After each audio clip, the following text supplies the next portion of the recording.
వెంబడించరు. మీరే కాదు, ఎవరు కూడా వెంబడించరు. కానీ యేసుక్రీస్తు గారు ఇలా మాట చెప్పారో లేదో, నన్ను వెంబడించండి అనగానే వారు తల్లిదండ్రులు విడిచిపెట్టేశారంట, వలలు విడిచిపెట్టేశారంట, విడిచిపెట్టి యేసుక్రీస్తు వారు వెనకాల వెళ్ళిపోతున్నారంట. అలా ఎలా వెళ్ళిపోతారు? మనకు బాగా అర్థం కావాలంటే ఈ సందర్భాలకు ముందు కొన్ని సందర్భాలు జరిగాయి. ఏంటి ఆ సందర్భం? మీ అందరికీ తెలిసిన ఒక మాట ఏంటట? వారు రాత్రంతా విస్తారంగా ఏం చేశారట? వలలు వేశారంట. వలలు వేశారు చేపల కోసం వలలు వేసినప్పుడు వారు వలలో ఒక్క చేప కూడా పడలేదు. వారు చాలా విభ్రాంతి నొందిపోయారు, చాలా బాధపడ్డారు. అసలు మన వలలో చేపలే పడలేదు, ఇప్పుడు మన వ్యాపారం ఎలా చేస్తాం, మన జీవనాధారం ఎలాగా అని వారు ఆలోచించారు. ఇలా ఆలోచిస్తున్నప్పుడు యేసుక్రీస్తు వారు వాక్యం చెప్పడానికి ఆ సముద్ర తీరానికి వచ్చారు. గెన్సరేత్ అనే తీరం. లోక సువార్త 5వ అధ్యాయంలో ఈ యొక్క సందర్భం అనుకుంటుంది. మన ఇంటికి వెళ్ళిన తర్వాత చదవండి. నేను టూకీగా చెప్తున్నాను అనమాట. అయితే ఇలా వేస్తున్నప్పుడు ఆయన వాక్యం చెప్పి దోణి ఎక్కి వారిని, ఇదిగో మీరు సముద్రంలోకి మీ దోణి నడిపించండి అంటాడు. అప్పుడు వారంటారు, ప్రభువా రాత్రంతా మేము ఏం చేసాం? వలలు వేస్తూనే ఉన్నాం, మాకు ఒక్క చేప కూడా పడలేదు అన్నప్పుడు వారు, నేను చెప్తున్నాను కదా మీరు పదండి అన్నప్పుడు వెళ్ళారు. ప్రభు చెప్పినట్టు ఆ ప్రదేశంలో వేశారు. విస్తారంగా చేపలు పడిపోయి, ఇప్పుడు ఆ చేపలు ఎంత విస్తారంగా పడ్డాయంటే వారు వలలు లాగుతుంటే పగిలిపోయేంత పరిస్థితి ఏర్పడిపోయింది. అప్పుడు వారు సహాయం కోరారు. ఎవరినయ్యా సహాయం కోరారని మనం అనుకుంటే జెబెదయి కుమారులకు యాకోబును యోహానును వారిలో ఉన్నారు సహాయం కోరిన వారు.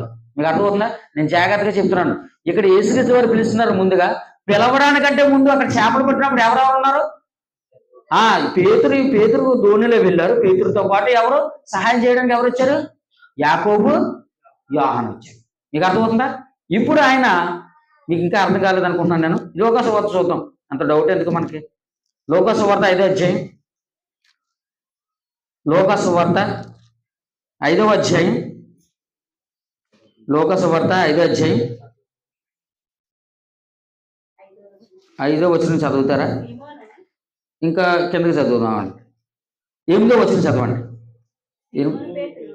సీమోను పేతురు అది చూచి యేసు మోకాలి ఎదుట సాగిలపడి, ప్రభువా నన్ను విడిచిపోము, నేను పాపాత్ముడని చెప్పాను. ఏలైనగా వారు పట్టిన చేపల రాశికి అతడుతో కూడా ఉన్న వారందరూ విస్మయమందిరి. అలాగున సీమోనుతో కూడా పాలివారైన జెబెదయి కుమారులకు యాకోబును యోహానును విస్మయముందిరి అని ఉన్నట్టు చూడండి. మీకు అర్థమవుతుందా? పేతురుతో పాటు ఎవరున్నారంట? యాకోబు, యోహాను ఉన్నారు. ఇప్పుడు ఇలా కిందకి జరిగిన సందర్భంలో చివరికి వచ్చేసరికి ఏమని మాట్లాడుతారు చూడండి. 11వ వచనం, వారు దోణులను దరికి చేర్చి సమస్తమును విడిచిపెట్టి ఆయనను వెంబడించింది. మీకు అర్థమవుతుందా? ఇప్పుడు మనం ఇక్కడ చదువుకున్న మార్కు సువార్త 1వ అధ్యాయం ఈ 16వ వచనం చదివితే ఈ సందర్భం తెలియకుండా మనకి ఏమైనా అర్థమవుతుందండి? ఏం అర్థం కాదు. ఇక్కడికి రావాలి, ఇక్కడికి వస్తేనే అర్థమవుతుంది.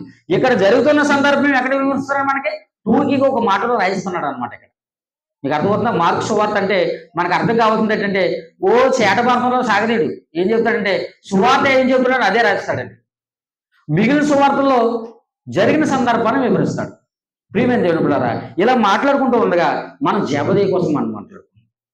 ఇలా పిలవగానే వారు వెళ్ళిపోతున్నప్పుడు ఏమండి, పేతురు ఆంధ్రే అయితే ఏం చేస్తున్నారు? వలలు బాగు చేసుకుంటున్నారు. తండ్రి గట్రా లేడు అక్కడ.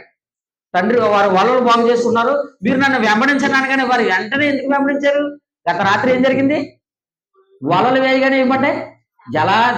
చాలా చేపలు పడ్డాయి. కాబట్టి మనం ఇది విడిచిపెట్టుకొని ఆయన కూడా వెళ్తే మనకి ఏదోటి లాభం ఉంటుంది. కాబట్టి విడిచిపెట్టి వెళ్ళారు. అది దాంట్లో ఉన్న ఆ బ్యాక్గ్రౌండ్ స్టోరీ అదన్నమాట.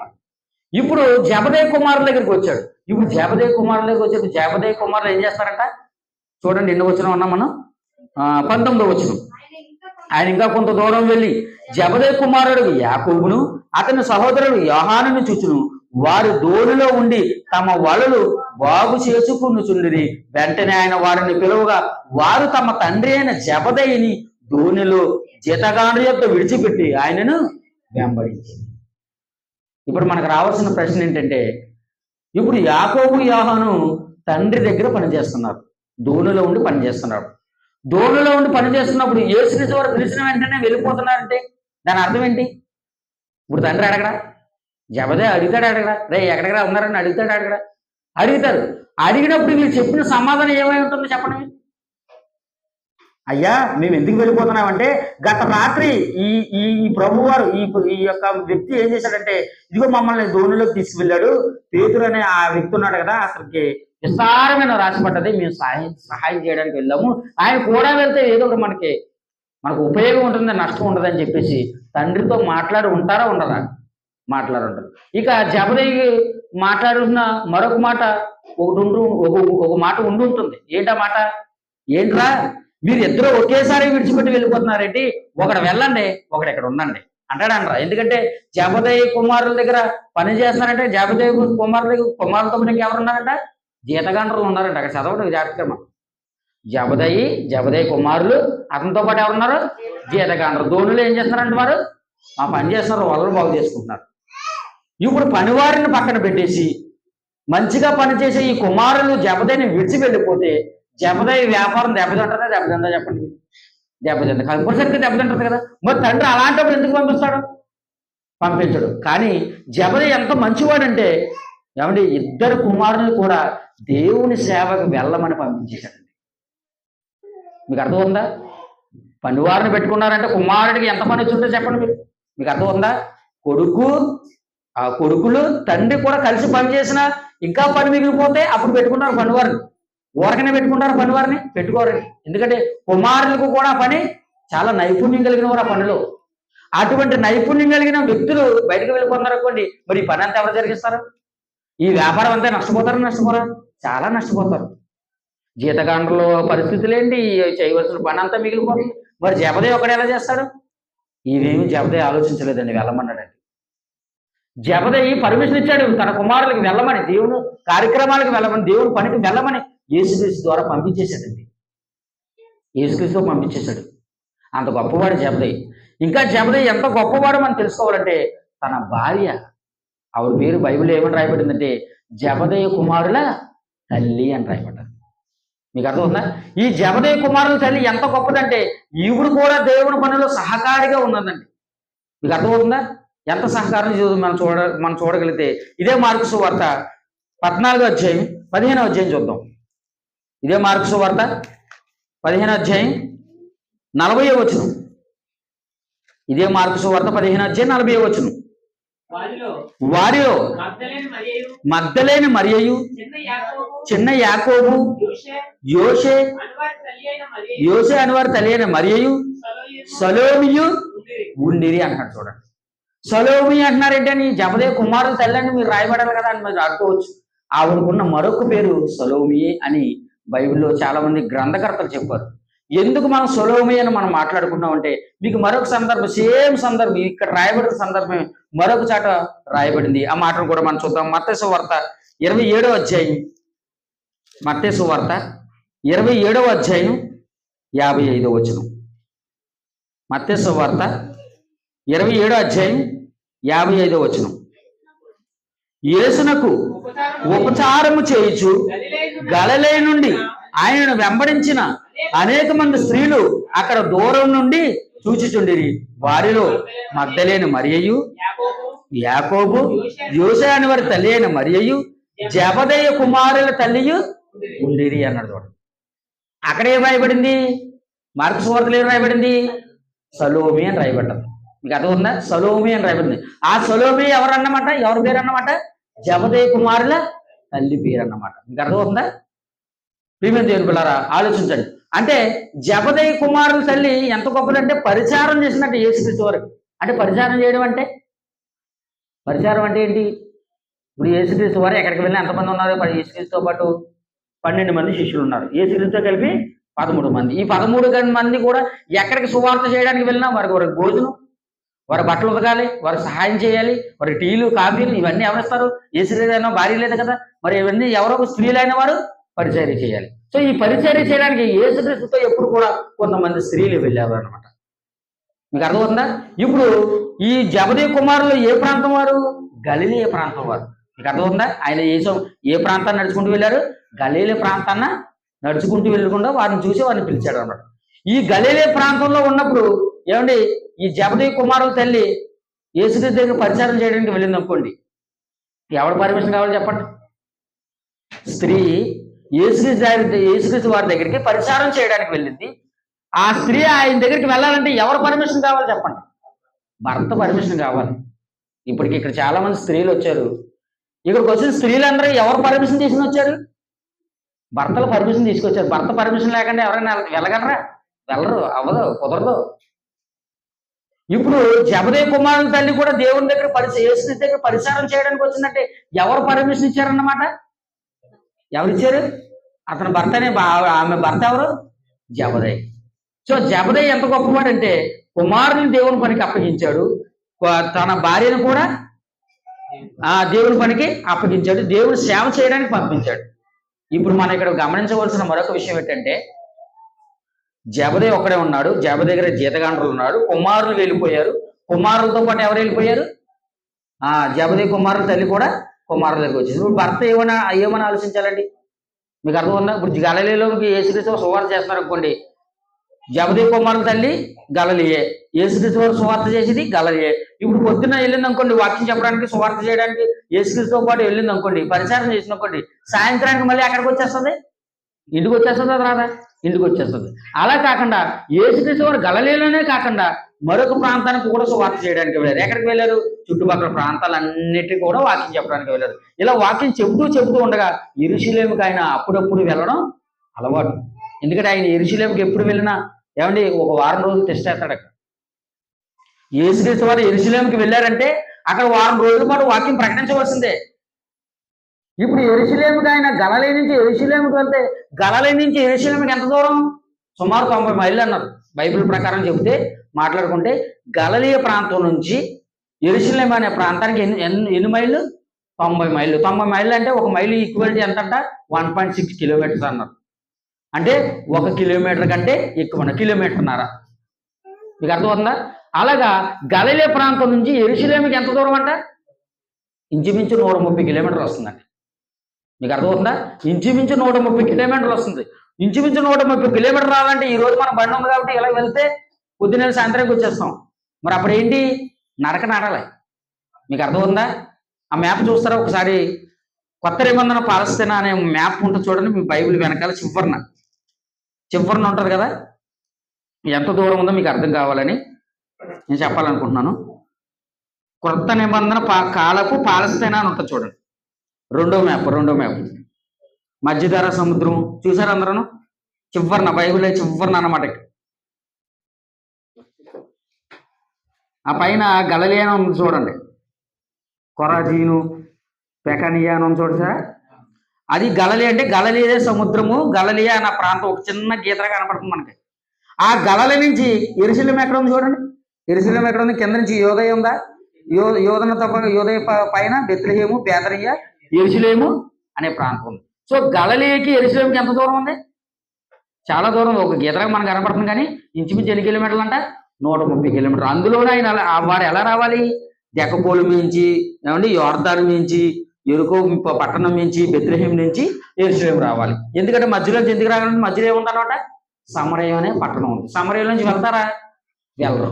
కాబట్టి ఆ పట్టణం నుంచి రావడానికి షార్ట్ కట్ లేదన్నమాట. ఆ చివరి నుంచి అలా రావాలి. రైట్. ఇప్పుడు 130 కిలోమీటర్లు. రైట్, మీకు అర్థమైంది కదా? మరలా వచ్చేది 130 కిలోమీటర్లు ఎవరు ప్రయాణం చేయాలి? యేసుక్రీస్తు వారు యెరూషలేముకి వెళ్తే ప్రయాణం చేయాలి. యేసుక్రీస్తుతో పాటు పరిచారం చేయడానికి ఎవరు వెళ్తున్నారు? జబదేయి కుమారుల తల్లి వెళ్తుంది అనమాట. ఇప్పుడు 130 కిలోమీటర్లు అంటే ఒక వ్యక్తి రోజు ఎన్ని కిలోమీటర్లు నడవగలరా చెప్పండి? మీ ఎగ్జాంపుల్గా మీ అనుభవంతో. మహా అయితే ఒక 8 గంటలు నిద్రపోతాడు కాబట్టి, మిగిలిన పనులు కార్యక్రమం చేస్తాడు కాబట్టి ఒక 18 నుంచి ఒక 20 గంటలు నడిచాడు అనుకోండి, లేదా ఒక 15 గంటలు, ఒక 12 నుంచి 13, 14 గంటలు నడిచాడు అనుకోండి, రోజుకి 20 నుంచి 25 కిలోమీటర్లు నడవగలరు. ఎన్ని కిలోమీటర్లమ్మా? రోజుకి 20 నుంచి 25 కిలోమీటర్లు. ఇప్పుడు యెరూషలేము ప్రాంతానికి, గలిలయ నుంచి యెరూషలేము ప్రాంతానికి వెళ్ళాలంటే ఎన్ని రోజులు పడుతుంది? 25 into 5 ఎంత అవుతుంది? 5 5 25, ఇంచుమించు 5 రోజులు పడుతుంది. అంతేనా? 5 రోజులు ప్రయాణం పడుతుంది. ఇటు 5 రోజులు, మళ్ళీ అక్కడి నుంచి రావడానికి 5 రోజులు. యేసుక్రీస్తు వారు అక్కడ ఎన్ని రోజులు ఉంటారు? వారం రోజులు ఉంటారు. 5 5 10, అక్కడ ఉన్న యేసుక్రీస్తు వారు ఒక 7 రోజులు. మొత్తం ఎన్ని రోజులు అవుతుంది? ఇంచుమించు 15 నుంచి 17 రోజులు అవుతుంది. 15 నుంచి 17 రోజులు అవుతుంది. మరి ఈ 17 రోజులు జబదేయి ఏమనుకుంటుంటాడు చెప్పండి? భార్య సువార్త పరిచారం చేయడానికి వెళ్ళిపోతే కుమారులు కూడా యేసుక్రీస్తుతో ఆయన వెంట తిరగడానికి వెళ్ళిపోతే జబదయి ఎలా తింటాడు, బట్టలు ఎలా ఉతుక్కుంటాడు, ఇల్లు ఎలా శుభ్రం చేసుకుంటాడు, జీతగాండ్రికి జీతం ఎలా ఇస్తాడు, తన యొక్క వ్యాపారాన్ని ఎలా విస్తరించి చేసుకుంటాడు చెప్పండి. కానీ ఇవేమీ కూడా జబదయి ఆలోచించలేదు. తన కుటుంబంలో ఉన్న భార్యను పంపించాడు, తన కుటుంబంలో ఉన్న తన పిల్లలను పంపించాడు, ఇద్దరు కుమారులు కూడా మంచి పనివారిని యేసుక్రీస్తుతో పంపించేశాడు. ఇంత మంచివాడండి జబదయి. కానీ జబదయి కోసం మనకు బైబిల్ ఏముంటుంది? చిన్న మాట ఉంటుంది, అయితే ఏముంటుంది. దాని వెనకాల ఉన్న బ్యాక్గ్రౌండ్ ఏంటి? ఇంత ఉన్నదన్నమాట. ప్రియమైన దేవుని బిడ్డలారా, వారిని ఇంత ఇంత గొప్పగా ఉంటే, అదే జబదయి ఎంత గొప్పవాడైతే ఆమె తల్లి కూడా అంత గొప్పదండి. ఉపచారం చేస్తూ ఉన్నది.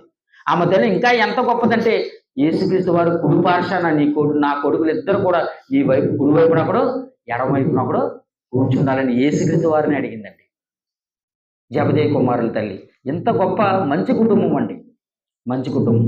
ప్రియమైన దేవుని బిడ్డలారా, ఈ ఇద్దరు ఎలా ఉంటే తల్లిదండ్రులే మరి ఇద్దరు ఎలా ఉంటే ఏమంటే శిష్యులుగా యేసుక్రీస్తు 12 మంది శిష్యులు ఎవరండి? ఇద్దరు, యాకోబు, యోహాను. మీకు అర్థమవుతుందా? యాకోబు, యోహాను. ప్రియమైన దేవుని బిడ్డలారా, ఇప్పుడు మన అసలైన పాఠానికి మనం వచ్చాం. ఏంటి మన పాఠం అనుకుంటే, ప్రియమైన దేవుని బిడ్డలారా, యేసుక్రీస్తు వారికి 12 మంది శిష్యులు ఉన్నారు కదా. ఈ 12 మంది శిష్యుల్లో 3 వ్యక్తులు చాలా ప్రాముఖ్యమయ్యారు. యేసుక్రీస్తు వారికి 12 మంది శిష్యులు ఉంటే 12 మందిలో 3 శిష్యులు చాలా దగ్గరకు ఉన్నారంటే యేసుక్రీస్తు వారికి. ఎందుకు దగ్గరకు ఉన్నారు? బైబిల్ నుంచి మనం పరిశీలించాలి. మీకు అర్థమవుతుందా? యేసుక్రీస్తు వారి శిష్యుల పేర్లు ఎవరికైనా తెలుసా? మీకు అర్థమవుతుందా? యేసుక్రీస్తు వారి శిష్యులు ఎంతమంది? 12 మంది. 12 మంది శిష్యుల పేర్లు ఎవరికైనా తెలుసమ్మా? తెలిసే తెలీదా? ఎవరో మాట్లాడతలేదేంటి? ఇద్దరు పేర్లు అనేది తెలియదు మీకు అసలనే? మత్తయి సువార్త 10వ అధ్యాయం 4వ వచనం చదువుకుంటే ఆ శిష్యులు పేర్లు మీకు తెలుస్తాయన్నమాట. యవనస్తులుగా మీరు అందరూ కూడా తెలుసుకోవాలి. శిష్యుల పేర్లు కూడా తెలియకపోతే మనం ఏం మాట్లాడతాం? మీకు అర్థమవుతుందా? ఇప్పటికే నేను 3 పేర్లు చెప్పేసాను, 4 పేర్లు చెప్పేసాను. ఎవరెవరను? పేతురు, ఆంద్రేయ, యాకోబు, యోహాను. ఎంతమంది పేర్లు చెప్పాలా? ఇంకో 8 మంది పేర్లు చెప్పాలా? ఆ 8 మంది గుర్తు పెట్టుకోవాలి మనం అలాగే. మీకు అర్థం? మీ ఫోన్ నెంబర్ తెలుసా? మీకు ఫోన్ నెంబర్ మీకు తెలుసా లేదా? ఎన్ని నెంబర్లు? 10 నెంబర్లు. మీ ఏటీఎం కార్డు నెంబరు, మీ పిన్ నెంబర్ తెలుసా? తెలుసు. అన్నీ తెలుసు మనకి. మన ఆధార్ కార్డు నెంబరు అన్నీ తెలుసు. మీ ఫ్రెండ్ నెంబరు అన్నీ తెలుసు. యేసుక్రీస్తు పేరు, శిష్యుల పేరు తెలదు. మీకు అర్థమవుతుందా? ప్రియమైన దేవుడు, దేవుడు మనం ఎలా దృష్టిస్తాడు అదే మనం నేర్చుకుంటున్నాం ఈరోజు. యేసుక్రీస్తు శిష్యుల్లో 12 మంది ఉంటే 12 మందిలో 3 వ్యక్తులు చాలా ప్రాముఖ్యంగా ఉన్నారు. వారి కోసం మనం తెలుసుకోవాలి. ప్రియమైన దేవుని బిడ్డలారా, యేసుక్రీస్తు వారు 3 వ్యక్తులు ప్రేమించబడిన వ్యక్తులు ఎవరంటే, ఎక్కువగా ఉన్నవారు ఎవరంటే పేతురు, యోహాను, యాకోబు. మీకు అర్థమవుతుందా? 3 జాగ్రత్తగా గుర్తుంది. పేతురు, యాకోబు, యోహాను. ఈ 3 ఎందుకు ప్రత్యేకమయ్యారంటే మిగిలిన 9 మంది ఉన్నారు కదండి. అంటే యేసుక్రీస్తు వారు 3నే ప్రేమించాడు, మిగిలిన వారు ఎందుకు ప్రేమించలేదని మీరు మాట్లాడచ్చు. మీకు అర్థమవుతుందా? యేసుక్రీస్తు వారు 12 మంది ఉన్నారు కదా, 12 మంది సమానంగా చూడాలి కదా యేసుక్రీస్తు వారు. మరి 3ని ఎందుకు ఎక్కువ ప్రేమిస్తున్నాడు ఆయన? 3ని ఎందుకు ప్రేమిస్తున్నాడంటే మీకు అందరికీ అర్థం కావాలంటే ఒక చిన్న సందర్భం. ఏంటి? ఒక క్లాస్లో ఒక మాస్టర్, ఒక టీచర్ కానీ ఎవరికైనా పిల్లలకి టీచింగ్ చేస్తున్నప్పుడు, బోధిస్తున్నప్పుడు ఏమంటే అందరూ బాగా చదువు కొంతమంది ఉంటారు కదండి. కొంతమంది ఉన్న టీచర్ అందరికీ పాఠం సమానంగా చెప్తాడు. కానీ ఎవరైతే బాగా చెప్తున్నారో వాడి మీద కొద్దిగా ఇంట్రెస్ట్ ఉంటుంది. అంతే కదా? వాటితో బాగా మాట్లాడతాడు, వారికి అర్థం కాని విషయాలు ఇంకా బాగా చెప్తాడు. టఫ్ క్వశ్చన్స్ ఏమైతే ఉన్నా వారికి ఇంకా వివరిస్తాడు. మిగిలిన వారికి ఏం చెప్తాడు? మిగిలిన వారికి అన్ని సమానంగా చెప్తాడు. అతనికి మాత్రం ఏం చెప్తాడు? కొద్దిగా ప్రేమించి. ఎందుకు ప్రేమించాడు? అతనికి ఉన్న ఇంట్రెస్ట్ బట్టి, అతను ఇంకా బాగా చదువుతాడని, అతను ఇంకా ఉన్నతమైన స్థితికి వెళ్తాడని ఆలోచన. అలాగని మీరు అందరినీ ప్రేమించలేదా? అందరినీ ప్రేమించాడు కాబట్టి అందరికి సమానంగా చెప్తాడు. ప్రియమైన యేసుక్రీస్తు వారు కూడా అలాగే శిష్యులు సమానంగానే ఎంచుకున్నారు. కానీ అందులో 3 మాత్రం యేసుక్రీస్తు వారికి దగ్గరగా జరుగుతున్నారు. యేసుక్రీస్తు వారు ఇలా దగ్గరగా జరుగుతున్నందుకు మనకు కొన్ని గుర్తులు బైబిల్లో రాయబడ్డాయి. వాటిని మనం తెలుసుకుందాం. అందరూ మీ బైబిల్ తెరిచి మంచి మాట చూద్దాం. మార్కు సువార్త చూద్దాం. మార్కు సువార్త 5వ అధ్యాయం. మార్కు సువార్త 5వ అధ్యాయం 35వ వచనం. మార్కు సువార్త 5వ అధ్యాయం. యేసుక్రీస్తు వారు సువార్త చేస్తున్నప్పుడు యాయిరు అనే కుమార్తె, అతని కుమార్తె చనిపోయింది. దాని సందర్భం చూద్దాం. మార్కు సువార్త 5వ అధ్యాయం 35వ వచనం. ఆయన ఇంకనూ మాట్లాడుచుండగా సమాజ మందిరపు అధికారి ఇంట నుండి కొందరు వచ్చి, నీ కుమార్తె చనిపోయినదని ఈ యొక్క బోధకుని యొద్దకు ఎందుకు శ్రమ పెట్టుతూ అనిరి. యేసు వారు చెప్పిన మాటను లక్ష్య పెట్టక భయపడకము, నమ్మిక మాత్రం ఉంచమని సమాజ మందిరపు అధికారితో చెప్పి పేతురును యాకోబు సహోదరుడు యోహాను అను వారిని తప్ప మరి ఎవరినైనా తన వెంబడి రానియ్యక సమాజ మందిరపు అధికారి ఇంటికి వచ్చి వారు గొల్లుగా నుండి చాలా ఏడ్చుచు ప్రలాపించుచు నుండి చూచి లోపలికి పోయి మీరేలా గొల్లు చేసి ఏడ్చుచున్నారు, ఈ చిన్నది నిద్రించుచున్నదే గాని చనిపోలేదని వారితో చెప్పును. అందుకు వారిని ఆయనను అపహసించిరి. యాయీరు కుమార్తె ఒక అధికారి కదండి. ఒక అధికారి కుమార్తె చనిపోయినప్పుడు ఆటోమేటిక్ గా ఏముంటది? ఒక సెలబ్రిటీ కుమార్తె చనిపోతే ఎలా ఉంటదండి? ఆల్రెడీ టీవీలో ఏం చేస్తున్నారు కదా, ఒక సెలబ్రిటీ ఎవరైనా చచ్చిపోవడం అనుకోండి, ఏం చేస్తారు? పలానా వ్యక్తి, పలానా సినీ యాక్టర్, వాళ్ళ అమ్మ, వాళ్ళ తాతమ్మ, వాళ్ళ ముత్తాత ఎవడో చచ్చిపోతే వాళ్ళ పేర్లు వేసేస్తారు. మీ తాత మా తాత చచ్చిపోతే ఎవడైనా వేస్తాడా? కనీసం పక్కీదురు కూడా చెప్పుకోవడం. అంటే ఒక సెలబ్రిటీకి ఉండే ఆ యొక్క వాల్యూ చూడండి. అలాగే యాయీర్ అనే వ్యక్తి ఒక అధికారి. అతను కుమార్తె చనిపోతే యేసుక్రీస్తు వారు అప్పటికే అద్భుతాలు చేస్తున్నారు కదా, యేసుక్రీస్తు వారు బ్రతికిస్తారు కదా, ఆ రోగం పోగొడతారు కదా అని అప్పటికే యేసుక్రీస్తు వారు సమాచారం ఇచ్చారు. అయితే ఈ లోపల సమాచారం ఇచ్చే లోపల ఏం జరిగింది? ఆమె కుమార్తె చనిపోయింది. కుమార్తె ఎప్పుడైతే చనిపోయిందో యేసుక్రీస్తు వారి దగ్గరికి వచ్చి ఏమంటారు? అయ్యా, నువ్వు బాధకు ఇంక ఇబ్బంది పడకు, మీ కుమార్తె ఆల్రెడీ చచ్చిపోయింది అని యేసుక్రీస్తు వారి దగ్గరికి చెబుతుంటే యేసుక్రీస్తు వారు ఏం చేశారట? ఆ మాటను లక్ష్య పెట్టక ఆయన ఆ ప్రాంతానికి వెళ్ళాడట. ఆయన శిష్యులందరినీ వెంట పెట్టుకుని వెళ్ళాడు. శిష్యులందరినీ వెంట పెట్టుకుని వెళ్తే అందరినీ బయట ఎవరు గుమ్మం దగ్గర మిగిలిన 9 మంది ఎవరైతే ఉన్నారో ఆ శిష్యులందరూ గుమ్మం దగ్గర విడిచిపెట్టేశాడు. మీరు బయట ఉండండి అన్నాడు. బయట ఉండండి ఎవరిని వెంట పెట్టుకుని వెళ్ళాడు? యాకోబును, యోహానును, పేతురు, ఈ ముగ్గురిని వెంట పెట్టుకుని వెళ్ళాడు. ఈ ముగ్గురిని వెంట పెట్టుకుని వెళ్ళి లోపలికి వెళ్ళగానే లోపల ఏం చేస్తున్నట్ట? గొల్లుమని ఏడుస్తున్నారంట ప్రతి ఒక్కరు కూడా. అంటే యవనస్తురాలు కదా, చనిపోయింది కదా, గొల్లుని ఏడుస్తుంటే ఏంట్రా మీరు ఇక్కడ ఈ సోది ఏంటంటే బయటకు పంటరు, బయటకు పోంటారు మీరు అనగానే ఏంటి ఏమనుకున్నారు? వేసేది ఇదేమంటారా బాబు, బయటకు పోమంటే మమ్మల్ని ఏడ్చేవాళ్ళని ఏడవద్దు అంటున్నాడేంటి? చనిపోయిన స్త్రీని నిద్రపోయింది అంటున్నాడేంటి? యేసుక్రీస్తు ఏమన్నారంటే యేసుక్రీస్తుని అపహసించిరంట. మీకు అర్థమవుతుందా? యేసుక్రీస్తుని ఏం చేశారంట? అపహసించిరి. వారు అపహసించిన యేసుక్రీస్తు వారు ఏం చేశారంటే ఆమెను బ్రతికించారు. ఏమండి? ప్రియమైన దేవుడు స్వస్థపరిచారు. ఆ స్వస్థపరిచినప్పుడు ఆ ముగ్గురు వెంట పట్టుకుని, ఎందుకు యేసుక్రీస్తు వెంట పట్టుకుని వెళ్తున్నాడో మనకు అర్థం కావాలంటే రాబోయే ఈ వచనాలు మనకు బాగా అర్థమవుతుంది. మీకు అర్థమవుతుందా? యేసుక్రీస్తు వారు ముగ్గురిని వెంట పెట్టుకోవాలి. ఇది ఒక సందర్భం. మరొక సందర్భం చూద్దాం. మత్తయి సువార్త 17వ అధ్యాయం. మత్తయి సువార్త 17వ అధ్యాయం మొదటి వచనం. మత్తయి సువార్త 17వ అధ్యాయం మొదటి వచనం. 6 దినములైన తరువాత యేసు పేతురును, యాకోబును, అతని సహోదరుని యోహానును వెంట పెట్టుకుని ఎత్తైన ఒక కొండ మీదకు ఏకాంతంగా పోయి వారి ఎదుట రూపాంతరము పొందెను. ఆయన ముఖము సూర్యుని వలె ప్రకాశించెను, ఆయన వస్త్రములు వెలుగుల వలె తెల్లని వాయను. ఇదిగో మోషేయు ఏలియయు వారికి కనబడి ఆయనతో మాట్లాడు చూడిరి అన్నాడు. చూడండి, యేసుక్రీస్తు వారు ఎక్కడికి వెళ్ళాము? మీరు ముగ్గురినే వెంట పెట్టుకుని వెళ్తున్నాడు. చూడండి, మిగిలిన వ్యక్తులు, మిగిలిన శిష్యులు మిగిలిన కార్యక్రమంలో ఇన్వాల్వ్ చేస్తున్నాడు, కానీ ముగ్గురు వ్యక్తులు మాత్రం ఆయన వెంట పెట్టుకుని వెళ్తున్నాడు. ఇలా ముగ్గురు వ్యక్తులు వెంట పెట్టుకుని వెళ్ళినప్పుడు ఆయన రూపాంతరం పొందినప్పుడు మోషేతో మాట్లాడుతున్నాడట, ఏలియాతో మాట్లాడుతున్నాడట. మాట్లాడగా అప్పుడు 4వ వచనం ఏం చేస్తుంది? పేతురు గారు ఎట్లా చూడండి ఒక మాట. అప్పుడు పేతురు, ప్రభువా, మనం ఇక్కడ ఉండడం మంచిది, నీకు ఇష్టమైతే ఇక్కడ నీకు ఒకటి, మోషేకు ఒకటి, ఏలియాకు ఒకటి 3 పర్ణశాలు కట్టుదామని యేసుతో చెప్పును. అతను ఇంకను మాట్లాడుచుండగా ఇదిగో ప్రకాశమానమైన ఒక మేఘం వారిని కమ్ముకొనును. ఇదిగో ఈయన నా పిరికుమారుడు, ఈయన యందు నేను ఆనందించుచున్నాను, ఈయన మాట వినుడని ఒక శబ్దము మేఘములో నుండి పుట్టెను. శిష్యులు ఆ మాట విని బోర్లబడి మిక్కులు భయపడగా యేసు వారి యొద్దకు వచ్చి వారిని ముట్టి లెండి, భయపడకుడని చెప్పును. వారు కన్నులెత్తి చూడగా యేసు తప్ప మరి ఎవరును వారికి కనబడలేదన్నాడు. యేసుక్రీస్తు వారు వీరు ముగ్గురిని వెంట పెట్టుకుని వారి కళ్ళ ఎదుటే స్వస్థపరుస్తున్నాడు. వారి కళ్ళ ముందే ఇదిగో ఏలియాతోనూ మోషేతోనూ మాట్లాడుతున్నాడు. దేవుని యొక్క ప్రత్యక్షతను, వారి దేవుని యొక్క మాటను వారు కన్నులారా చూశారు, కన్నులారా వింటున్నారు. మీకు అర్థమవుతుందా? ఎందుకు వారు వింటున్నారు, ఎందుకు చూస్తారంటే భవిష్యత్తులో వారు చేయవలసిన కార్యక్రమం ఒకటి ఉన్నది. అందుకే వారు ముగ్గురిని వెంట పెట్టుకుని తిరుగుతున్నారండి, వెంట పెట్టుకుని తిరుగుతున్నాడు యేసుక్రీస్తు వారు. మరొక సందర్భం చూద్దాము. మరొక సందర్భం ఇదే మత్తయి సువార్త 26వ అధ్యాయం. ఇదే మత్తయి సువార్త 26వ అధ్యాయం 36వ వచనం. ఇదే మత్తయి సువార్త 26వ అధ్యాయం 36వ వచనం. యేసుక్రీస్తు వారి చిట్ట చివరి ప్రార్థనలో 36వ వచనం. అంతటి యేసు వారితో కూడా గెత్సెమనే అనబడిన చోటుకు వచ్చి నేను అక్కడికి వెళ్ళి ప్రార్థన చేసి వచ్చే వరకు మీరు ఇక్కడ కూర్చున్నాడని శిష్యులందరితో చెప్పి పేతురును జబదయి ఇద్దరు కుమారులను వెంట పెట్టుకుని పోయి దుఃఖపడుటకు చింతాక్రాంతుడొకటుకును మొదలు పెట్టును అన్నాడు. చూసారా? ఇక ఈ మూడో సందర్భంలో కూడా యేసుక్రీస్తు చివరి ఘట్టం అన్నమాట. గెత్సెమనే తోటలోకి వెళ్ళినప్పుడు అప్పుడు కూడా శిష్యులందరినీ వెంట పెట్టుకున్నారు. అందరూ ఒక వ్యక్తి లేడు, అతనే ఇస్కరియోతు యోధా. ఈ యోధా తప్ప మిగిలిన అందరూ ఉన్నారు. మిగిలిన వారు అందరినీ కొంచెం దూరం పెట్టాడంట యేసుక్రీస్తు వారు. తర్వాత మిగిలిన ముగ్గురు కూడా ఏం చేస్తున్నాడు? పేతురును జబదయి కుమారులు ఇద్దరు కుమారులు ఏం చేస్తానంట?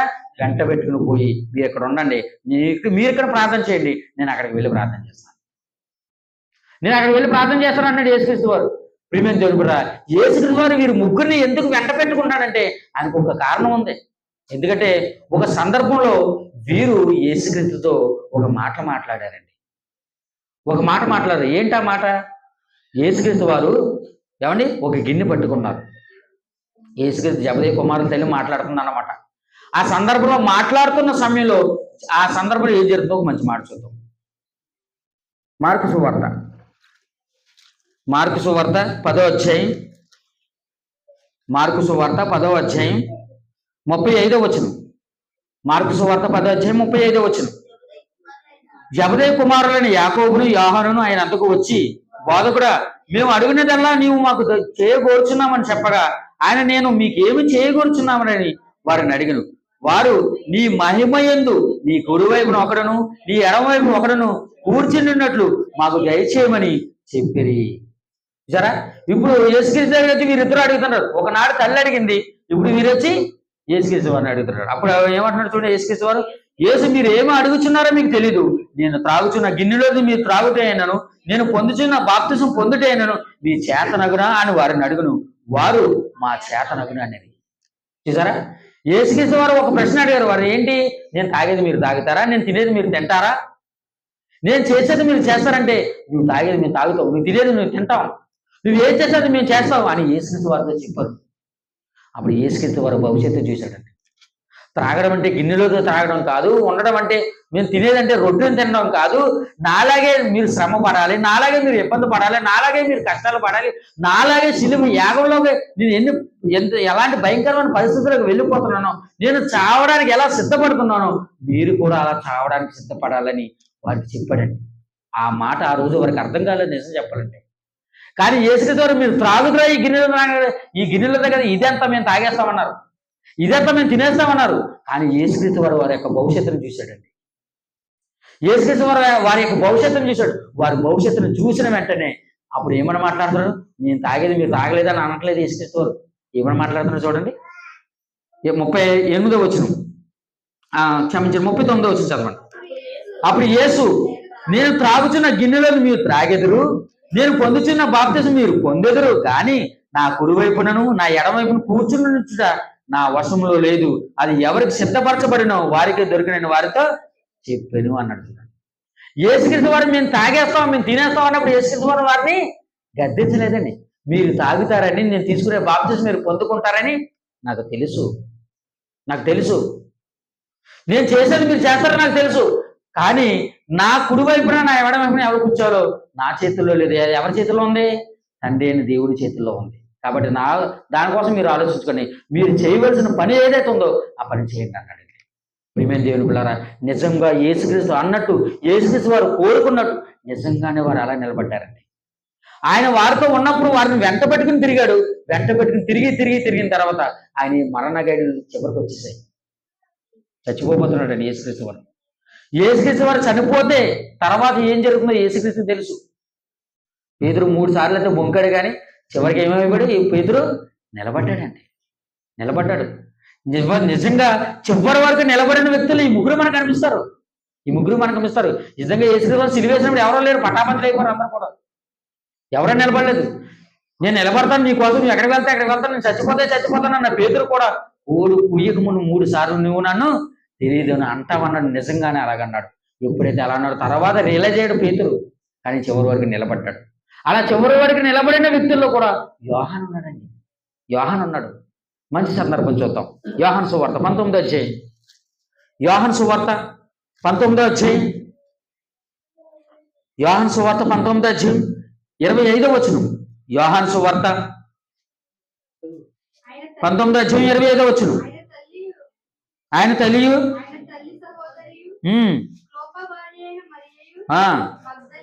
మగ్దలేని మరియయు యేసు శిలువ యొద్ద నిలుచుండిరి. యేసు తన తల్లియు తాను ప్రేమించిన శిష్యుడును దగ్గర నిలుచుండుట చూచి, అమ్మా ఇదిగో నీ కుమారుడని తన తల్లితో చెప్పును. తర్వాత శిష్యుని చూసి, ఇదిగో నీ తల్లి అని చెప్పును. ఆ గడియ నుండి ఆ శిష్యుడు ఆమెను తన ఇంట చేర్చుకును. యేసుక్రీస్తు వారి యొక్క భవిష్యత్తును ఎలా చూశాడో చూడండి. యేసుక్రీస్తు శిష్యుల్లో ముగ్గురు ఎందుకు సెపరేట్గా ఉన్నారంటే ఇందుకేనండి. ఇందుకే దేవుడు కొన్ని సమయాల్లో కొన్ని బాధ్యతలు మనకు అప్పగిస్తాడు. దేవుడు ఆ బాధ్యతను మనకు అప్పగిస్తున్నప్పుడు మనం జాగ్రత్తగా ఏమని మంచిగా ఖచ్చితంగా చేయాలి. అలా చేస్తున్నప్పుడు దేవుడు మన బాధ్యతను, మన యొక్క ఫ్యూచర్ని చేసి దేవుడు ఆ బాధ్యత మనకు అప్పగిస్తున్నాడన్న సంగతి మనకు అర్థం కావాలి. మీకు అర్థమవుతుందా? దేవుడు ఏదైనా ఒక పరిస్థితిని, ఒక బాధ్యత మనకు అప్పగించాడు అనుకోండి, దాని అర్థం ఏంటి? దేవుడు నీ భవిష్యత్తును చూశాడు, నువ్వు నిలబడతావు అనుకున్నాడు దేవుడు. కానీ దేవుడు ఇచ్చిన దాన్ని మనం వ్యర్థం చేయకూడదు. ఎప్పుడు కూడా నేనే చేయాలండి, నేనెందుకు ఉండాలండి, నేనెందుకు చెప్పాలండి, నేనెందుకు ఈ కార్యక్రమంలో ఉండండి, రోజు ఇదేనంటే మాకు పని అని అనుకోకూడదండి. ఆ రోజు అలాగా పేతురు, యోహాను, యాకోబు అనుకోలేదండి. వారు ముగ్గురు అనుకోలేదండి. వారి తల్లిదండ్రుల సపోర్ట్తో, వారి కుటుంబ సపోర్ట్తో ఏమండి జబదేయి కుమారులు ఇద్దరు కూడా వచ్చారండి. చాలా గొప్పవారు నిజంగా. ఆ ఇద్దరు కుమారుల్లో ఒకడు ఎవరంటే యోహాను. దేవుడి చేత, యేసుక్రీస్తు చేత ప్రేమింపబడిన వాడు, ఆయన రొమ్మున ఆనుకున్నవాడు యోహాను. ఆ ప్రియకుమారుడిగా ఉన్నవాడు ఆ యోహాను ఏం చేస్తున్నాడు? యేసుక్రీస్తు వారి తల్లిని యోహానుకి అప్పగించాడండి. నమ్మకస్తుడు. చివరి వరకు నిలబడ్డాడు. మిగిలిన శిష్యులందరూ కూడా పటాపంచలు అయిపోయారు. 9 మంది కూడా ఎక్కడికి వెళ్ళిపోయారు దాంట్లో. మీరు కాకుండా పిలుపు, బర్తలోమి, తోమ వీరందరూ ఎక్కడికి వెళ్ళిపోయారు తెలియదు. అల్ఫయ కుమారుడు సీమోని వీరందరూ ఎక్కడికి వెళ్ళిపోయారయ్యా? వెళ్ళిపోయారంటే యేసుక్రీస్తుని విడిచిపెట్టి తర్వాత వచ్చారు. కానీ చివరి వరకు నిలబడిన వ్యక్తులు ఎవరున్నారు? పేతురు ఉన్నాడు, యాకోబు ఉన్నాడు, యోహాను ఉన్నాడు. యోహాను ఎంత దగ్గరగా ఉన్నాడంటే తన తల్లిని, యేసుక్రీస్తు వారి తల్లిని తన తల్లిగా స్వీకరించాడు. ప్రేమించాడు. ఎంత యేసుక్రీస్తు వారు యోహానుని ఎంత నమ్మకపోతే తన తల్లి యొక్క బాధ్యతను యోహానుకి అప్పగిస్తారు చెప్పండి.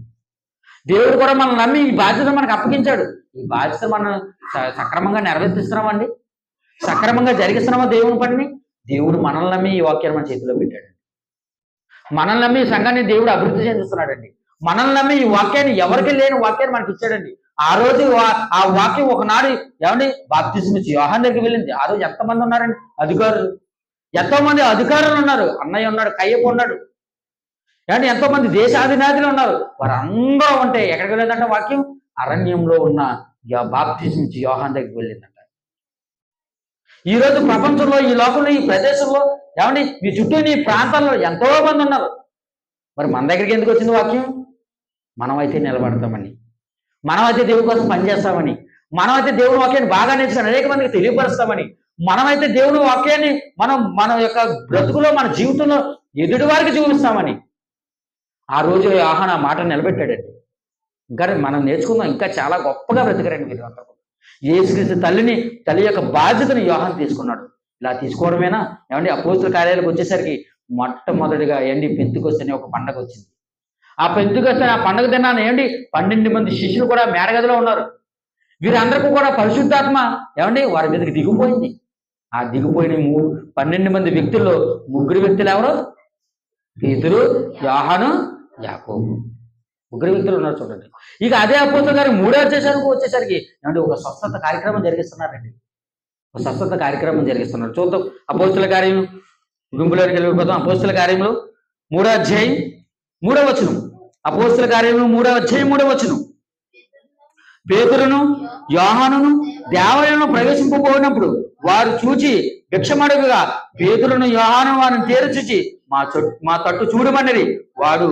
వారి యొద్ద ఏమైనానో దొరికినని కనిపెట్టుచు వారి యందు లక్ష్యమించును. అంతటి పేతురు, వెండి బంగారం నా యొద్ద లేవు గాని నాకు కలిగినది నీకు ఇచ్చిచున్నాను. నజరేయుడైన యేసుక్రీస్తు నామమున నడువుమని చెప్పి వాడు కుడి చేయి పట్టుకుని లేవనెత్తును. వెంటనే వాడి పాదములు చీలమనను బలం పొందును. వాడు దిగ్గున లేచి నిలిచి నడుచుచు గంతులు వేచు దేవుని స్తుతించుతూ వారితో కూడా దేవాలయంకి వెళ్ళినన్నాడు. ఒకనాడు యేసుక్రీస్తు వారు వారిని కూడా ఎందుకు తీసుకెళ్లారంటే ఒక వ్యక్తిని స్వస్థపరిచేటప్పుడు ఎటువంటి పరిస్థితి ఉంటుందో వారిని ఎలా స్వస్థపరచాలో యేసుక్రీస్తు వారు వారి కళ్ళ ముందు చూపించారండి. యేసుక్రీస్తు వారు వారి కళ్ళ ఎదురు చూపించారు. అందుకే పేతురు అతన్ని తేరి చూస్తున్నప్పుడు, ఇతని యొద్ద నాకు ఏదైనా దొరుకుతుందా అని చూస్తున్నప్పుడు పేతురు ఏమంటాడు, నా యొద్ద వెండి బంగారాలు లేవు, నా యొద్ద వెండి బంగారం లేదు. పరలోకమందున దేవుడున్న ఆయన కుమారుడైన యేసుక్రీస్తున్నాడు, ఆ యేసుక్రీస్తు నామమున నీవు స్వస్థత పొందున కాక అని చెప్పగానే వాడు దిగ్గుని లేచాడంట.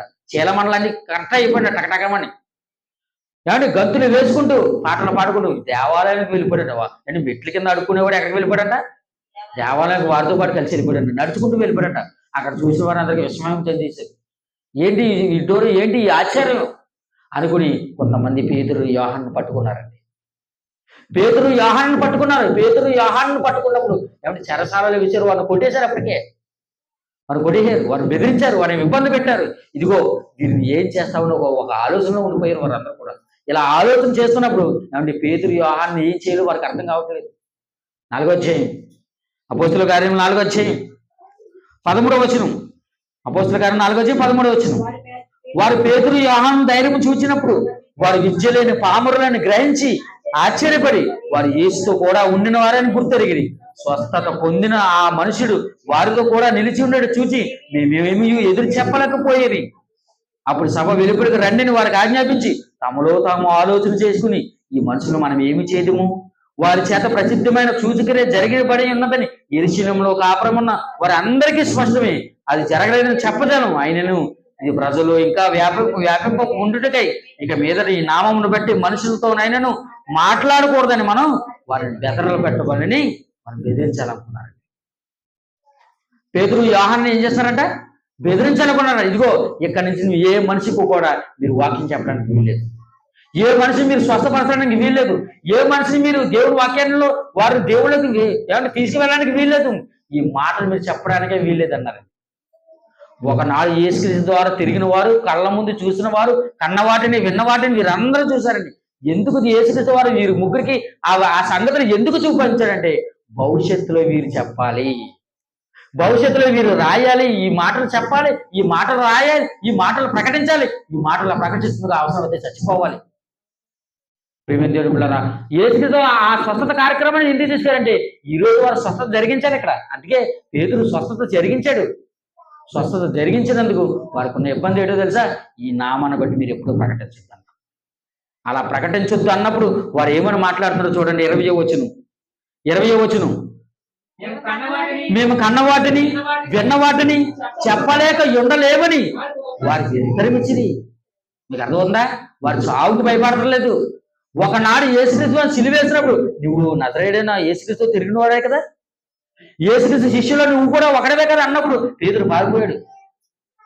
అదే పేతురు ఇక్కడ ఏం చేస్తున్నాడు, మేము కన్నవాటిని విన్నవాటిని చెప్పలేకుండా చంపేసుకున్నాడు.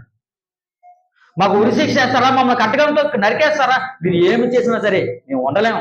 ఎందుకంటే ఆయన కుమారుడు మేము కళ్ళారా చూసాం, ఆయన ప్రత్యక్షతను మేము కళ్ళారా చూసాం. ప్రియమైన దేవుని పిల్లరా, యవ్వనస్తులు అంటే ఎలాగ ఉండాలండి? దేవుడి కార్యక్రమంలో యవ్వనస్తులుగా యవ్వన కుమారులుగా మనం ఉన్నామంటే యేసుక్రీస్తుతో వెంబడించిన వారు యవ్వన కుమారులండి. వారు చేసే వృత్తి ఏంటంటే చక్కగా బాగుగా వారి పనులు వారు జరిగిస్తుంటున్నారు. ఒకరు వలలు వేసుకున్నారు, వారికి జాలలు కొన్నారు, వారు వలలు బాగు చేసుకుంటున్న వారు యేసుక్రీస్తు వారు ఎక్కడ పిలిచాడు, సువార్త కార్యక్రమాన్ని పిలిచాడు. తండ్రిని విడిచిపెట్టారు, కుటుంబాన్ని విడిచిపెట్టారు. జబదయి కుమారులు జబదయి అతని తల్లి ఎంత సహాయం చేశారు చూడండి, యాకోబుకి యోహానికి. పేతురు కూడా తమ వలలు విడిచిపెట్టి ఎలా వచ్చారో చూడండి. ఇలా వచ్చిన వారు సాగుకు కూడా వెనకాడతలేదండి. యవ్వనస్తులుగా ఉన్నారు చూడండి. మహాజీ ఎంతో వయసు ఉంటుందండి వాళ్ళకి. మీరు మ్యాక్సిమం అయితే 30 నుంచి 40 సంవత్సరాలు ఉంటాయి అంతే. 30 నుంచి 40 సంవత్సరాలు ఉంటాయి అంతే. ఈ 30 నుంచి 40 సంవత్సరాలు యవ్వనస్తులు ఎలా తెగబడుతున్నారంటే, ఎలా నిలబడుతున్నారంటే మీరు ఏం చేస్తారో తీసుకున్నారు.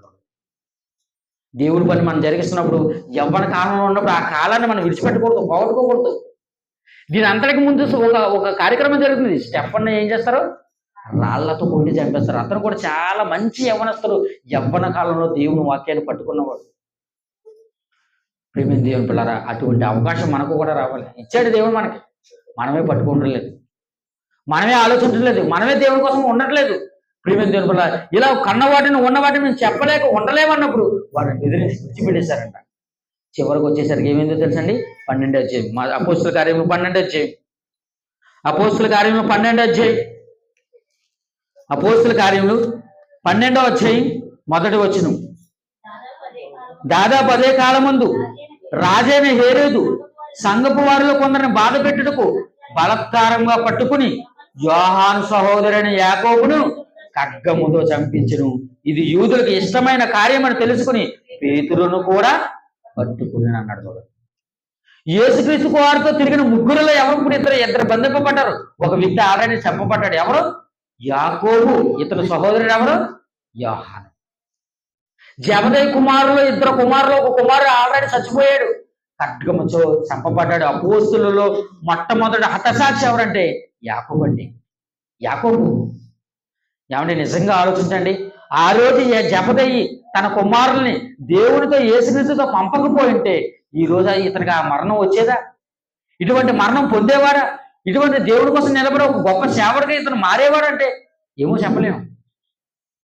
అతని తల్లి కూడా యేసుక్రీస్తుతో తిరుగుతూ వారిని అంత సపోర్ట్ చేయకపోతే ఆ కుమారులు అంత గొప్ప వ్యక్తులుగా మారేవారు కాదండి.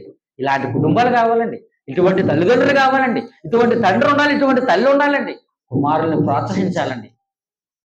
అటువంటి తల్లిదండ్రులు ఇటువంటి కుమారులు తయారవుతాయి. ఈ కుమారులు ఎలా తయారంటే ఇదిగో దేవుని కోసం హతసాక్షిగా మారిపోడు.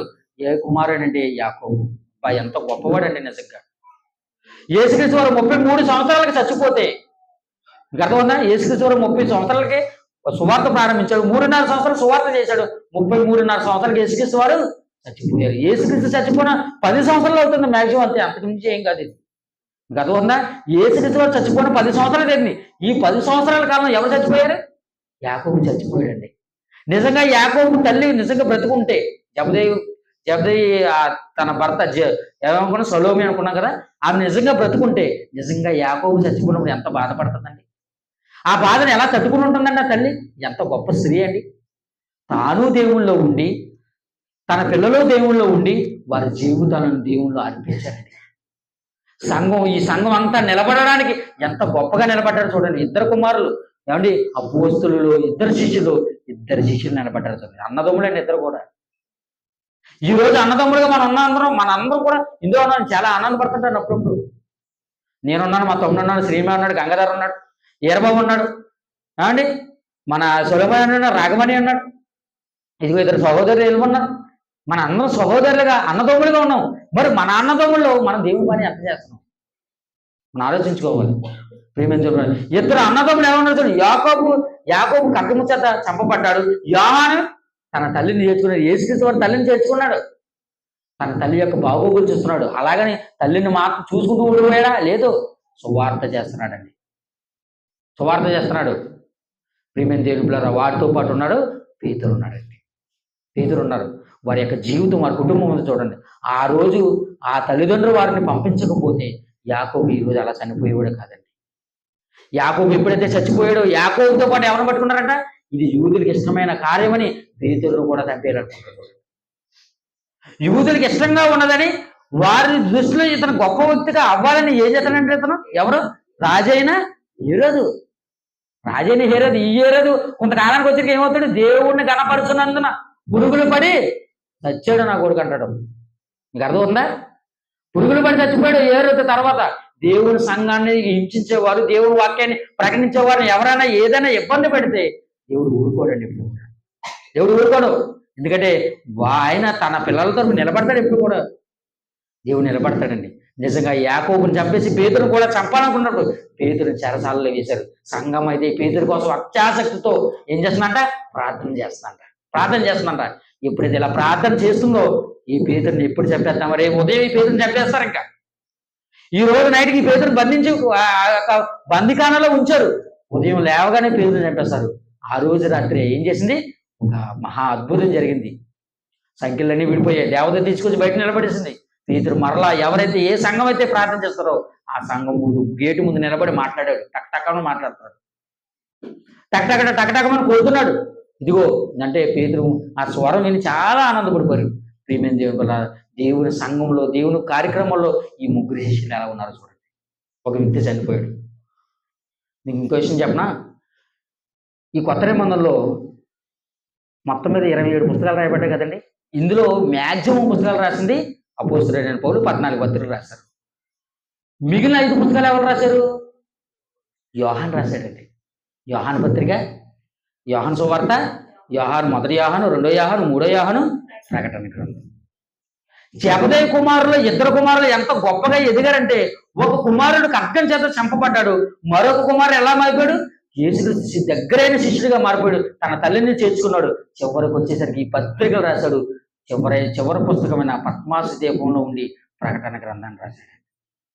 ప్రకటన గ్రంథాన్ని రాశాడు. ఈ ప్రకటన గ్రంథం రాయడం అంటే చిన్న విషయం కాదు. ఈ ప్రకటన గ్రంథాన్ని ఆ జైలులోనే, ఆ బందికానలో ఉండి దేవుని చేత ఆత్మవశుడే, ఏమండి పరలోకం వెళ్ళిన వారు ఎవరైనా మాట్లాడుకుంటాం మనం? యేసుక్రీస్తు వారు తప్ప ఇంకెవరు పరలోకం వెళ్ళదు. ఇంకొక వ్యక్తిగా పరోక్షంగా మాట్లాడుకుంటే యేసుక్రీస్తు తర్వాత పరలోకం వెళ్ళిన వారు ఎవరంటే యోహానే వెళ్ళాడండి. అదేంటండి ఇలా మాట్లాడుతాం, యోహాను ఎలా వెళ్ళాడని మీరు అనొచ్చు. యోహాను ఎలా వెళ్ళాడంటే, ఇదిగో దేవుడు దర్శనం ద్వారా పరలోకంలో ఉన్న సంగతులన్నీ ఎవరికి చూపించాడు? దేవుడు యోహానికి చూపించాడు ప్రకటన గ్రంథంలో. ఈ ప్రకటన గ్రంథాన్ని చదువుతున్నప్పుడు ఇదిగో ఆ దేవదూతలు చూడు, ఈ కెరూబులు చూడు, ఆయన యొక్క తీర్మానం చూడు, ఆయన యొక్క సొగసు చూడు, ఇవన్నీ ఎలా ఉన్నాయి? ఇవన్నీ కూడా యోహానికి దర్శనంలో ప్రతి దానిని చూపిస్తున్నారు. చూడండి ప్రియమైన దేవుని పిల్లరా, జెబెదయి ఆ రోజు పంపించకపోతే ఆమె తల్లి అలా ఉండేదా? ఆయన కుమారులు అలాగే ఉండేరా? పేతురు అలాగ ఉండేవాడా? తన సహోదరుడిగా ఒక జత పనివాడిగా ఉండిపోయాడండి. పేతురు కూడా 2 పత్రికలు రాశాడు. మీకు అర్థమవుతుందా? పేతురు కూడా ఏం చేశాడు? 2 పత్రికలు రాశాడు. ప్రియమైన దేవుడు చూసారా, మేము కన్న వాటిని ఉన్న వాటిని మేము చెప్పలేక ఉండలేమన్నా. నిజంగా దేవుని అనుభవించిన వారు, దేవునితో ఉన్నవారు ఎలాగ ఉంటారండి? యేసుక్రీస్తు వారు ఆ రోజు వారిని ఎందుకు తీశారు ఇప్పుడు అర్థమవుతుందా మనకి? నిజంగా అర్థం. దేవుడు వారి భవిష్యత్తును చూశాడు. బంతిగా వారు ముగ్గురిని సెపరేట్ చేసుకున్నాడు. ఇవన్నీ విషయాలు మనం ఎందుకు తెలుసుకున్నాం అంటే, మన కుటుంబాలుగా ఉన్నవారు, పురుషులుగా ఉన్న మనందరం కూడా, యవన కాలంలో మనందరం కూడా మీ తల్లిదండ్రులు, మీ కుటుంబం ఇస్తున్న సపోర్ట్ని మీరు తీసుకోండి. బైబిల్ బాగా చదవండి, దేవుని వాక్యాన్ని బాగా నేర్చుకోండి. సమాజంలోకి వెళ్ళి మీరు వాక్యాన్ని ప్రకటించాలి, సంఘాన్ని అభివృద్ధి చెందించాలి. మీరు ఏ ప్రాంతానికి ఉన్నా, ఏ ప్రదేశంలో ఉన్నా దేవుని మాటలు తెలుసుకోండి. వారిలాంటి ఆ యొక్క ఆలోచన విధానం పుణికిపుచ్చుకోండి. నిజంగా ఆ రోజు వారు పంపించకపోతే ఇంకా వాళ్ళు బాగు చేసుకుంటూ చచ్చిపోతారు, ఇంకా అయిపోతుంది అంతే. తన తండ్రి దగ్గర దూరంతో ఉండి తన వ్యాపారాన్ని అభివృద్ధి చెందించుకుంటూ జెబెదయితో పాటు ఉండి చచ్చిపోతారు, అయిపోయింది అంతే. ఈ రోజు వారు ఈ చరిత్రలో ఉండే మనుషులుగా లేకపోతారండి, శిష్యులుగా ఉండలేకపోతారండి. ప్రియమైన దేవుని పిల్లలు, దేవుడు మనకిచ్చిన ఈ అవకాశాన్ని, ఈ భాగ్యాన్ని పురుషులుగా ఉన్న మీరందరూ కూడా, నిజంగా పురుషులుగానే ఎందుకు మాట్లాడుతుంటే, మనకు వాక్యం చెప్పే అవకాశం, భాగ్యం ఎక్కువగా ఉంటుంది స్త్రీలతో పోల్చుకుంటే మనం. కాబట్టి మీకు ఇచ్చిన అవకాశాన్ని దేవుడు ఎందుకు నాకు చెబుతున్నాడని టేకిటీజీగా తీసుకోకండి, అస్సలు తీసుకోకూడదు టేకిటీజీగా. ఎందుకంటే మనం ఈ యవ్వనస్తులుగా ఉన్నవారు తమ జీవితాలన్నీ దేవుని కోసం నిలబడ్డారు. ఈరోజు చరిత్రలు నేర్చుకోరు. వారిని గురించి తప్ప ఇంకెవరి కోసం మనం తెలుసుకోలేకపోతాం. వారే మనకు రోల్ మోడల్. గర్వంగా వారు యేసుని ఎలా వెంబడించారంటే, ఇదిగో మరణం అయినంత వరకు వెంబడించారండి. మనము కూడా యేసుని ఎలా వెంబడించాలి? ఏదో 1 సంవత్సరం, 2 సంవత్సరం, 3 సంవత్సరాలు అండి వెంబడిస్తే సరిపోదు, జీవితాంతకాలం వెంబడించాలి. ఎలా వెంబడించాలి అంటే, నీ వాక్యం వింటే, నీ మాటలు వింటే, నీ ప్రవర్తన చూస్తే అది అనేక మంది నిన్ను బట్టి మారేలా ఉండాలి. అంతే కదండి? మీకు అర్థమవుతుందా? అతను ఆ యవ్వనస్తుడు అతను చచ్చిపోయినప్పుడు, స్టెఫెన్ చచ్చిపోయినప్పుడు అతను చేసే పని ఏంటి అనుకుంటున్నారు? ఆ సంఘంలో ఉంటే భోజనం వడ్డించేవాడండి. స్పెషల్గా వారు భోజనం కోసం ఒక దెబ్బలాట వస్తే, గొడవ వస్తే, మీలో ఆత్మ పరిపూర్ణమైన వారు, మంచి జ్ఞానం కలిగిన వారు ఎవరైతే ఉన్నారో వారిని నియమించండి. ఒక 7 వ్యక్తిని నియమిస్తారు. ఆ 7లో ఒకాన వ్యక్తి స్టెఫెను. మీకు అర్థమవుతుందా? ఇప్పుడు మా తమ్ముడు ఉన్నారు, లేదా మిగిలిన సహోదరులు మీరు అందరూ ఉన్నారు. మీరు రకరకాల పనులు చేస్తున్నారు. బాక్సులు బిగిస్తున్నారు, కెమెరా పెట్టుకోవాలి ఒకరు, బాక్సులు సెట్ చేసి వాళ్ళు ఒకరు, మీరు రకరకాల పని చేస్తున్నారు. నిజానికి మీరు వాక్యం చెప్పలేకపోవచ్చు, ఇక నిలబడి మీరు వాక్యం చెప్పలేకపోవచ్చు. కానీ ఇన్న మాటలు మీ బుర్రలో ఎప్పుడైతే వెళ్ళాయో దేవుడు మీకు అవకాశం ఇస్తాడు. దేవుడు మీకు ఒకనొక సమయాన్ని ఒక అవకాశం ఇస్తాడు. అప్పుడు మీరు వాక్యం చెప్పాలి, అప్పుడు దేవుడు మీరు ప్రకటించాలి. ఏమండి, స్టెఫెన్ అలాగే వచ్చింది అవకాశం. స్టెఫెన్కి ఆత్మవశుడే ఏం చేశాడంటే స్టెఫెను ఊడిపోతున్నాడండి. పరిశుద్ధాత్మ వచ్చేసింది అతనికి. పరిశుద్ధాత్మ వచ్చి అతను వాక్యాన్ని చెబుతుంటే ఎవరు అసలు ఈడేటు కుర్రబచ్చా కూడా ఈడు చెప్తున్నట్టు వాక్యం. మేమందరం శాస్త్రంలో ఉన్నాం, పరిచయలు ఉన్నాం, ధర్మశాస్త్ర ఉపదేశకులుగా మేము అందరం ఉన్నాం కదా, ఈడేటి బచ్చగాడు వాక్యం చెప్తున్నాడు అని చెప్తుంటే అతను పూర్వకాలం నుంచి మొదలు పెడతాడండి. మోసే దగ్గర నుంచి మొదలు పెడతాడు. మీరేం చేశారా, ఎలా చేశారా, ఏసుక్రీస్తు మీరు ఎలా చంపేశారా, మీరే దుర్మార్గాన్ని వారు మాట్లాడబోతుకి అండి. ఆత్మవశుడే మాట్లాడేసరికి ఏమంటే స్టెఫెన్ మీద పొల్లు కొరికేస్తారండి. చివరిగా అతను అన్న మాట ఏంటో తెలుసా? ఇదిగో యేసుక్రీస్తు ఏ దేవుడు కుడిపార్శాన ఎదురుగా నిలిచిన పక్కన నిలబడి ఉండడం నేను చూస్తున్నాను అనగానే వారు అతని పట్టణ వెలుగు తీసుకుని గోతిలో పడేసి రాళ్లతో కొట్టి చంపేస్తాడు. నిజమైన యవ్వనస్తుడు అంటే ఒక యవ్వన కాలంలో దేవుడు రాజ్యానికి వెళ్ళిపోయాడండి. అంతకంటే గొప్ప విషయం ఇంకేది లేదండి. ఇంకేది లేదు. నువ్వు ఉద్యోగం కొట్టినా ఇంకోటి కొట్టినా ఓ 50 సంవత్సరం 30 సంవత్సరం వెళ్ళిపోతుంది. నీ ఆరోగ్యం రీత్యా చేసుకుంటే ఎప్పుడు బతుకుతావో ఎప్పుడు చదువుతావో మనకే తెలియదు. ఈ ఉన్నంత కాలం దేవుడి కోసం బ్రతకండి, దేవుడి కోసం ఆలోచించి అలాగని మిగిలిన పని చేయొద్దనా కాదు. అతను ఆ పని చేస్తుండగానే దేవుడు వాడుకున్నాడు. నీవు కూడా నీ పనుల్లో నీ పని పాటల్లో నువ్వు ఉండగానే దేవుడు అవకాశం ఇస్తాడని ఖచ్చితంగా ఇస్తాడు. ఆ అవకాశం దాన్ని వినియోగించండి, వాక్యాన్ని ప్రకటించండి, వాక్యాన్ని తెలియపరచండి, దేవుని కోసం ఉన్నతంగా బ్రతకండి. మంచి నిర్ణయం తీసుకోండి. కళ్ళు మూసుకున్నట్లయితే ప్రార్థన చేసుకుంటాం. పరలోకమందున మా కన్న తండ్రి, దేవ మీ ఉన్నతమైన ఘనమైన నామానికి వందనములు తండ్రి. దేవ విలువైన సంగతులను విలువైన మాటలు తండ్రి మాకు తెలియపరిచారు తండ్రి. మా వివరణలో ఏదైనా లోటుపాట్లు ఉంటే మమ్మల్ని క్షమించండి దేవ. ఇంకనూ మరింత జ్ఞానాన్ని మరింత తండ్రి మా యొక్క జీవితాన్ని తండ్రి సరిదిద్దుకునే సంగతులను తండ్రి మీ వాక్యం ద్వారా మాకు తెలియపరచమని కృపను చూపమని సహాయం తెచ్చమని, ముఖ్యంగా మా సంఘంలోనే అదంతా తండ్రి యవన బిడ్డలు, యవన స్త్రీలు, యవన పురుషులు ఉన్నారు తండ్రి. వారిని మీరు జ్ఞాపకం చేసుకోండి నాయన. వారికి మీ యొక్క జ్ఞానాన్ని అనుగ్రహించండి. మీ జ్ఞానంలో వారిని అభివృద్ధి చెందడానికి సహాయం తెచ్చండి తండ్రి. తండ్రి శిష్యులుగా తండ్రి మేము మారాలని తండ్రి మీ శిష్యులుగా మేము ఉండాలని కోరుకున్నాను ఆయన. నా శిష్యులుగా ఎవరైతే ఉంటాడో వాడు పరలోక రాజ్యంలో ఉంటారని మీరు చెప్పారు తండ్రి. ఆ శిష్యులుగా ఉండడానికి మేము సాగిపోవడానికి మా సహాయం అనుగ్రహించండి తండ్రి. మీరు మాకు ఇచ్చిన సమయాన్ని, కాలాన్ని, జ్ఞానాన్ని, ప్రతి దానిని తండ్రి మీకోసం వినియోగించే బిడ్డలుగా, కుమారులుగా ఉండే అవకాశం భాగ్యాన్ని అనుగ్రహించండి దేవా. ఒక స్టెఫను వలె, ఒక యాకోబు వలె, ఒక పేతురు వలె, ఒక యోహాను వలె తండ్రి మీకోసం బలంగా నిలబడి తండ్రి ఈ యొక్క పరిచయం ముందుకు సాగగలిగేలాగా సహాయం దయచేయమని, కృపను చూపమని తండ్రి. జరగబోతున్న ప్రతి కార్యక్రమంలో మీరే తోడేండి నడిపించమని, సహాయం అనుగ్రహించమని దేవా. తండ్రి ఈ కార్యక్రమం ఆదించేంత వరకు తండ్రి మీకు మహిమార్థంగా జరిగించుకున్నందుకు తండ్రి మీకు కృతజ్ఞతలు తెలియజేస్తూ తండ్రి మరలా మేము అందరం కలుసుకునేంత వరకు మీ కృప, మీ సమాధానం అందరికీ తోడుగా ఉంచమని ఈ ప్రార్థన మీ కుమారుడు మా రక్షకుడైన యేసుక్రీస్తు వారి నామమున అడిగి వేడుకొంచున్నాను పరమ తండ్రి. ఆమేన్. అందరికీ వందనాలు.